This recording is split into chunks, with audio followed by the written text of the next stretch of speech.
মানে যে ফেরেশতা একবার তাওয়াফ করে কিয়ামত পর্যন্ত ওই ফেরেশতা দ্বিতীয়বার আর চান্স পাবে না।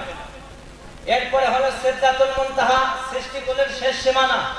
এরপরে সৃষ্টির কিছুই আগে যেতে পারে না। এখানে থেকে হযরত জিবরাইল আলাইহিস সালাতু ওয়াস সালাম উপরে যেতে পারেন না। সৃষ্টিকুলের শেষ সীমানা সিদরাতুল মুনতাহা। বিশ্বনবী বলেন এখানে একটা বিশাল বড় গাছ আছে, এই গাছের পাতাগুলো হলো হাতির কানের মতো, তার ফলগুলো হলো মাটির হাড়ির মতো। এটারে আমরা বড়াই গাছ বলি। এটা সিদরাতুল মুনতাহা, এর উপরে আর কেউ যেতে পারে না। যখন মিরাজেটা বিশ্বনবী সাল্লাল্লাহু আলাইহি ওয়াসাল্লাম উপরে গেলেন, তো হযরত জিবরাইল আলাইহিস সালাম আগে আর যান না।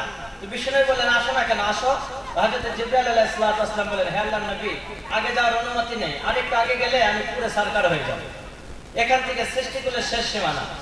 এরপরে একটা সুন্দর সাদা ধবধবে ঝকঝকে ঘর, ডায়মন্ডের ঘর, হীরা মুক্তার ঘর, নূরের আলোকিত বিশাল একটা ঘর, লৌহে মাহফুজ।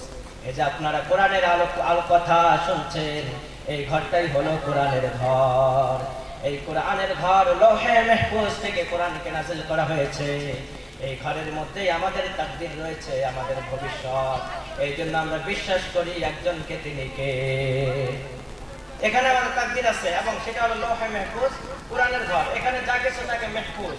তো কোরআন বলল আল্লাহ আমি লৌহে মাহফুজ থেকে জমিনের মধ্যে যাব, সেখানে যদি আমার উপরে কেউ কলম উঠায়, কেউ যদি কমে বেশি করতে চায়, তো আল্লাহ তাআলা বলেন পারবে না। এই কোরআনের হেফাজতের দায়িত্ব আমি নিজে নিয়েছি।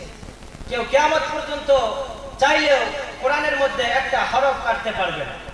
যেমন কোরআন আছে কিয়ামত পর্যন্তই থাকবে। এরপরে হলো কুরসি, আল্লাহর কুরসি।